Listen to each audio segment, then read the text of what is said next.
So in this one, we're going to watch a minstrel show.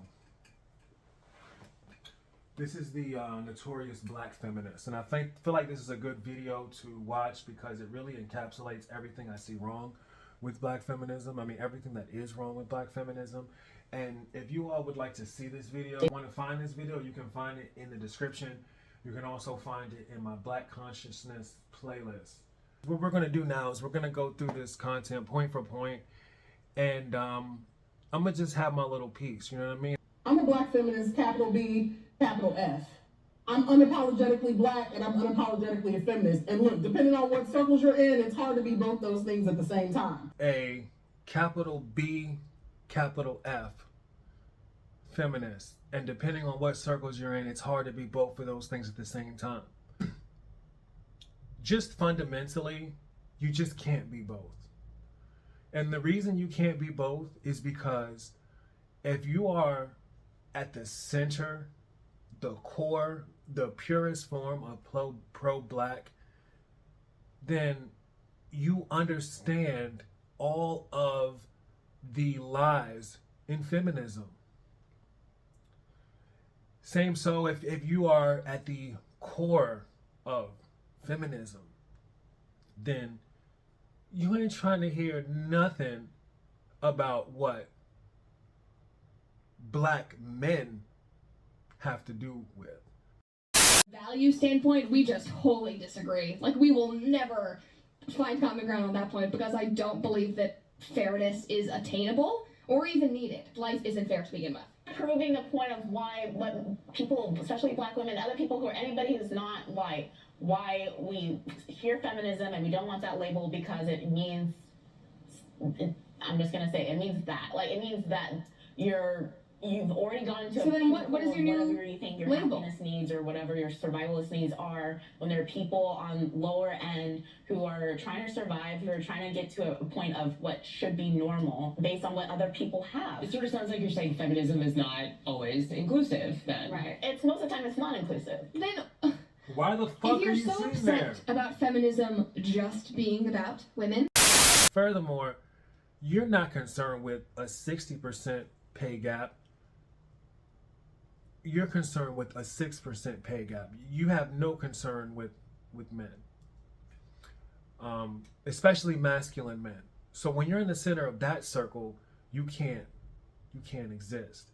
So the only circles where you can consider yourself to be a capital B and a capital F, I don't know. I don't know what circles those are. I really don't. You're either one or the other. All right, let's continue. I think that being both those things is the thing that will save us.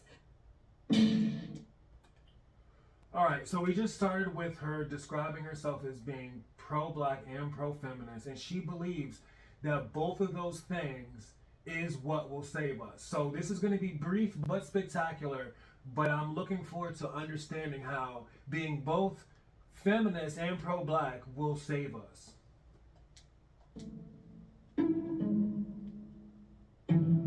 If time had a race, it would be white. White people feel like they own time and control history. And there's a way that even if you go back to the early Western philosophers that everybody loved, my least favorite is George Hegel, who said, Africa is no historic part of the world. So in the 1700s and 1800s, various groups of white European men got together and just decided that Africa didn't matter in the span of world history. I mean, talk about having some cojones.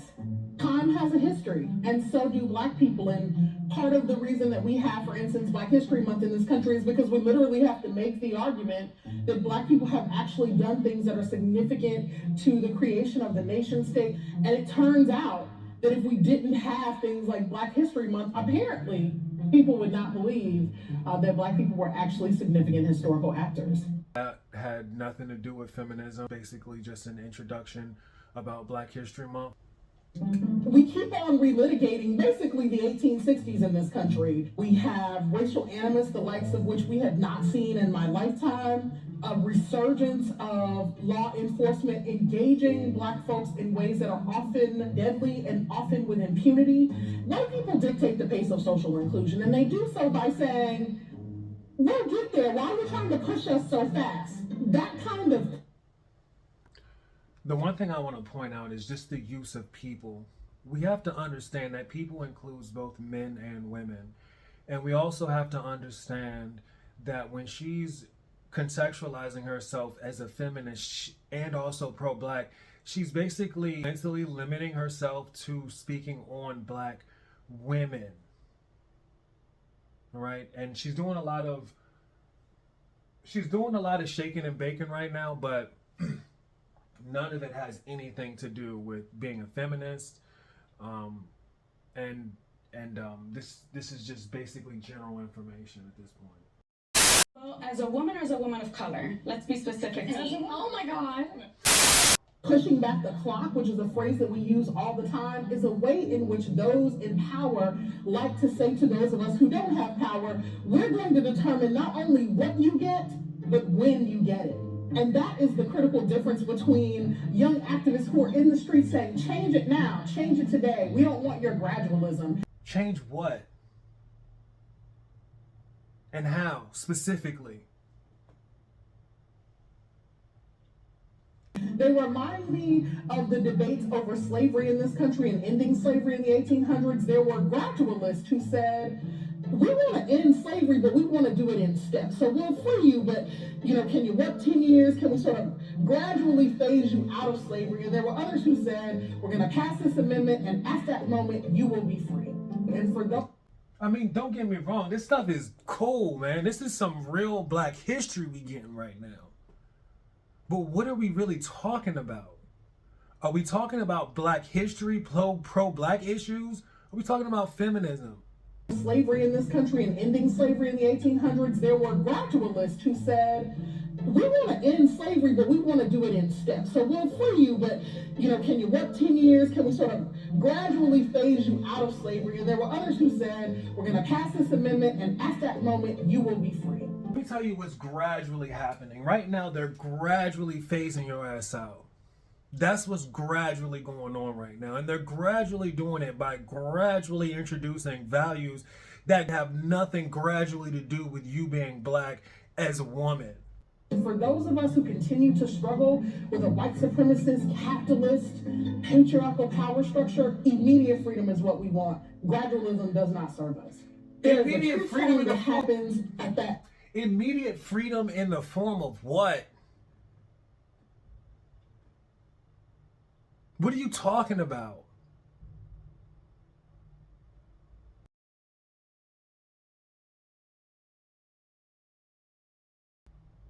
When I started this video, I described the requirements for a minstrel show.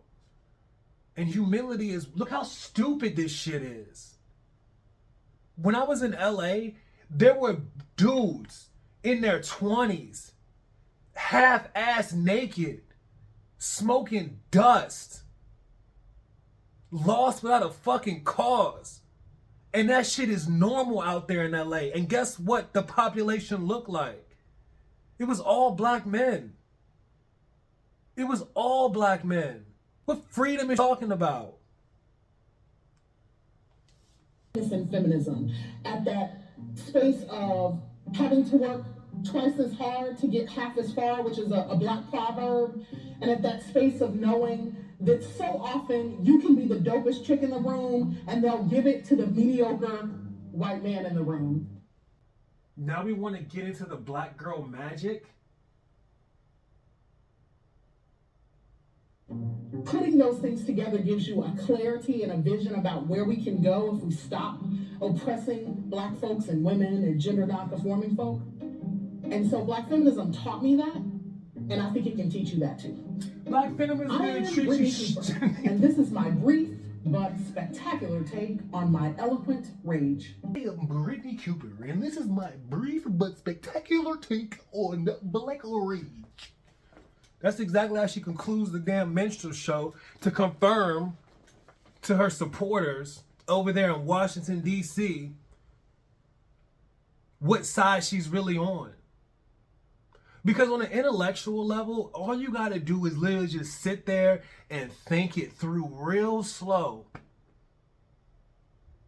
to really understand what's going on. But see, the way that television works is that, and the way these programs work is harmonically, they are very soothing and very enlightening. And with the virtue signaling, visually, if you get exposed to that stuff long enough, I mean, she has a whole presentation, which I'm definitely not going to watch. But that type of stuff will indoctrinate you. Like my last video like this was referring to people that were asleep. And this is the type of material that puts you asleep. A brief but spectacular minstrel show. And honestly, that's where I'm going to leave this video. I don't feel like there's anything more I need to say about this video. This video isn't bringing anything more intellectual out of me. And for me to continue talking about it, I would be forcing content, and it would sound dumb, and I would probably end up attacking her as an individual, and that's not my point. My point to this video is just to show you how stupid and how impossible it is for you to be pro-black and pro-feminist. Feminism has nothing to do with being black at all. It's all about women, and it's about the removal of men. And truly speaking, it's nothing about it is righteous at all. And that's really where I'm going to leave it. I even see myself rambling now, just sounding mad dumb. This is just my little response to the video. I just wanted to set some stuff straight and just share with you all that little PBS BS that y'all be throwing out there is not going. This shit is not fucking going. The black community is literally almost totally annihilated right now. I just finished spending my time in the street for the past 2 years, going from East Coast to West Coast. I've been to state to state. It looks horrible. There's nothing brief. There's nothing spectacular. There's nothing funny going on right now. And all these vague-ass explanation of how the freedom can be applied is doing nothing but convoluting how the freedom actually really can be applied. What the fuck did black feminism teach her? Everything she just finished showing us was nothing but black history. That's nothing but her shaking and baking, chucking and jiving, putting on a show. She's a professor and also a publisher. And up there in Washington, D.C., really what she is she's a conformer. She's a thought leader. And there's hundreds of people like her in D.C. that all subscribe to the same subscription, subconsciously knowing that it's wrong. But they do it so that they can have a place to live, so they can have a job, so they can fit in, and so they can feel some sort of sense of security. And they put the masses to sleep behind their own bullshit. When you watch the news and you just wonder yourself, why are all the black people like this? It's not a coincidence. And that's where I'm going to leave it. If you guys want to check this video out, as I said before, it's in the playlist. Thank you all for watching. I'll check you guys in the next one.